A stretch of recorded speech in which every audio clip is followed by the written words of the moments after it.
यावर्षी मराठवाड्यात पाऊस कमी झाल्यानं खरीप पिकांचं मोठं नुकसान झालंय, तर रब्बीच्या पेरण्याही त्यातही घट होताना पाहायला मिळते। त्यामुळे लातूर जिल्ह्यातील ममदापूर इथले सूर्यकांत शेळके यांनी कमी पाण्यामध्ये येणाऱ्या हरभऱ्याची 19 एकरमध्ये लागवड केली।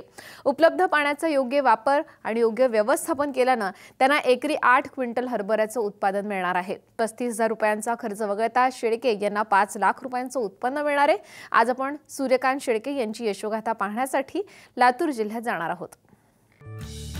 सूर्यकांत शेळकेंचं 1978 मध्ये B.Com झालं। शिक्षण पूर्ण झाल्यानंतर त्यांनी शेती आणि राजकीय क्षेत्रात काम करायला सुरुवात केली। ममदापूरचे सरपंच, चेअरमॅन यासारख्या विविध पदांवर त्यांनी काम केलं। 1978 पासून शेती करताना अनेक चांगले वाईट अनुभव आले। कोरडवाहू शेती असल्यानं त्यांनी गावातल्या इतर शेतकऱ्यांना सोबत घेऊन पाझर तलाव घेतला। यात त्यांची 5 एकर जमीनही गेली। पाझर तलावामुळे विहिरीत पाणी वाढलं। माझी कोरडवाहूची शेती होती, 30 एकर शेती होती। त्यावेळेस पारंपरिक पिके घ्यायची आम्ही, पिवळा असेल, उडीद असेल, मूग असेल, साळा असेल, असे घ्यायची पिकं। परंतु त्या काळात आम्हाला पाण्याचं फार दुर्भिक्ष राहायचं, कधी दुष्काळ पडायचा। परंतु असं करत असताना 1972चा दुष्काळ चालू झाला आणि 1972ला त्या दुष्काळामध्ये त्याची झळ आम्ही पाहिलेली होती।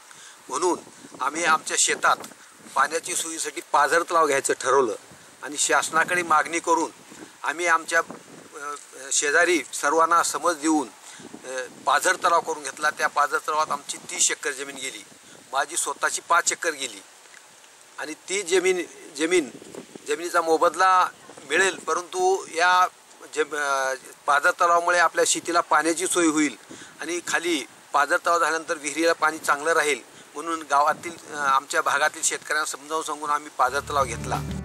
पाझर तलावामुळे विहिरीत पाणी वाढलं, मात्र सतत पाऊस कमी पडत असल्यानं उन्हाळ्यात विहिरींमध्ये पाणी राहत नव्हतं।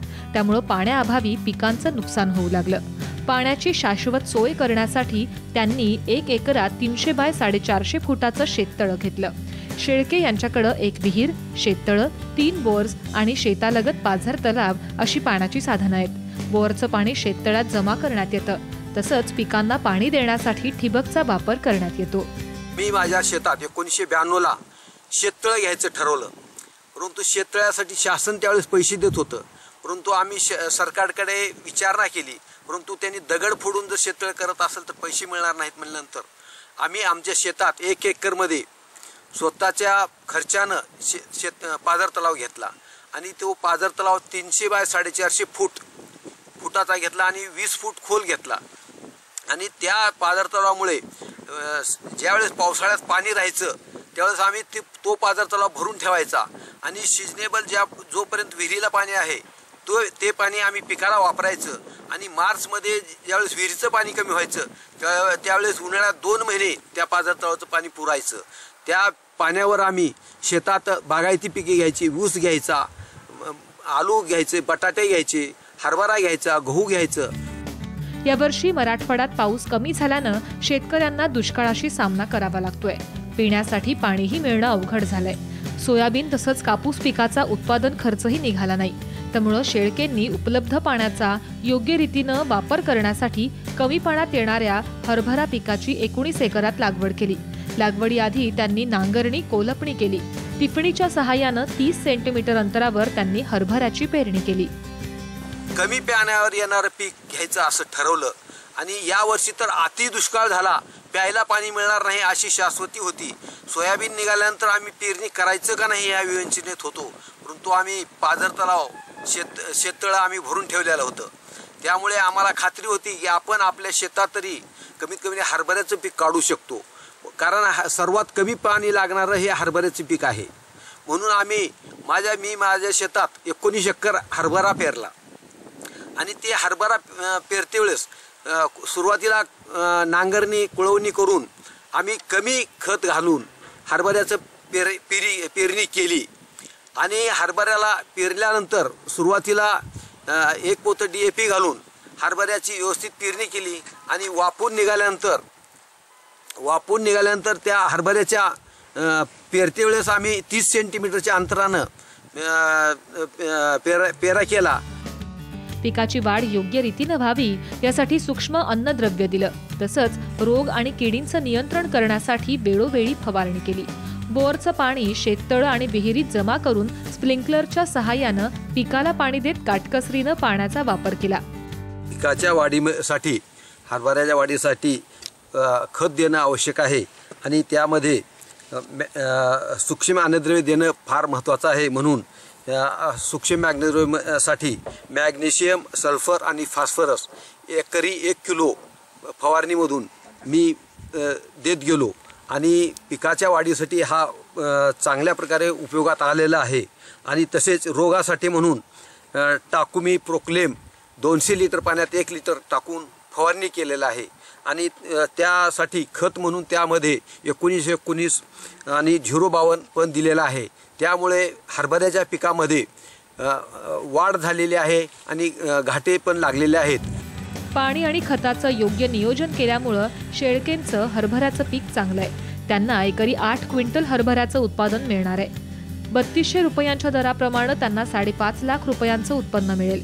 35,000 रुपयांचा खर्च वगळता त्यांना 5 लाख रुपयांचं उत्पन्न मिळणार आहे.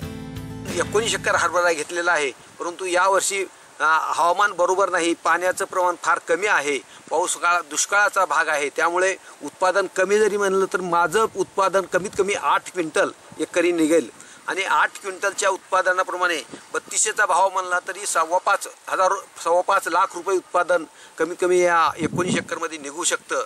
आणि त्यामध्ये 30 ते 35,000 रुपये फक्त माझा खर्च आहे, कारण बियाणं मी घरचं ठेवलेलं होतं गेल्या वर्षीचं.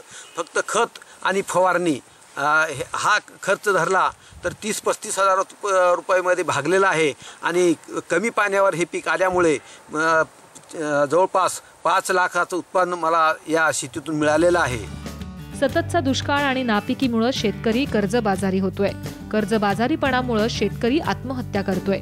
शेतकऱ्यांनी आत्महत्या न करता संयम आणि धीर धरावा असा सल्ला ते देत आहेत. तसंच शेतकऱ्यांनी बांधावर सागवानासारखी झाडं लावावीत, त्यातनंही चांगलं उत्पन्न मिळतं. शेळकेंनी बांधावर 1000 सागवानाची झाडं लावली आहेत. त्यातनं त्यांना 1 कोटी रुपयांचं उत्पन्न मिळणार आहे.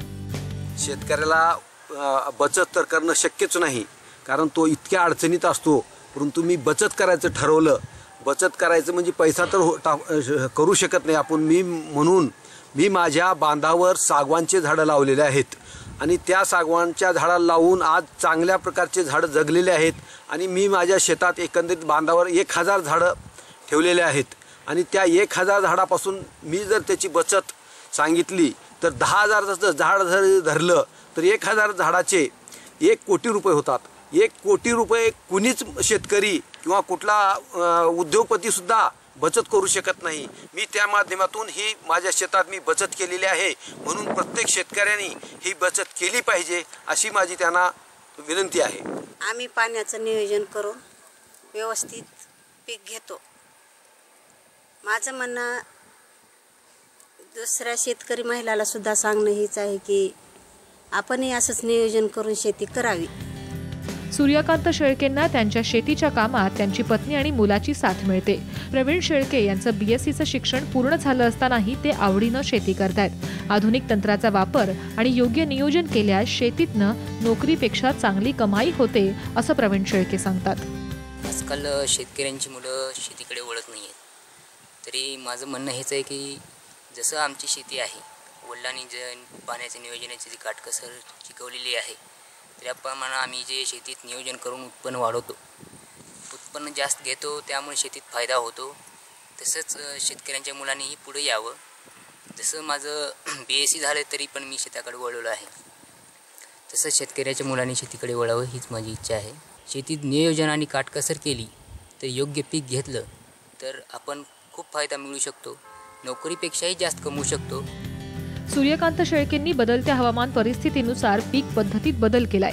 तसंच पीक पद्धतीत बदल केल्यानंतर आधुनिक तंत्राच्या सहाय्यानं शेती केल्यानं पाण्याचा कमीत कमी वापर करून शेळके शेतीतनं आर्थिक प्रगती करतायत. दीपक क्षीरसागरसह ब्युरो रिपोर्ट, साम TV, लातूर.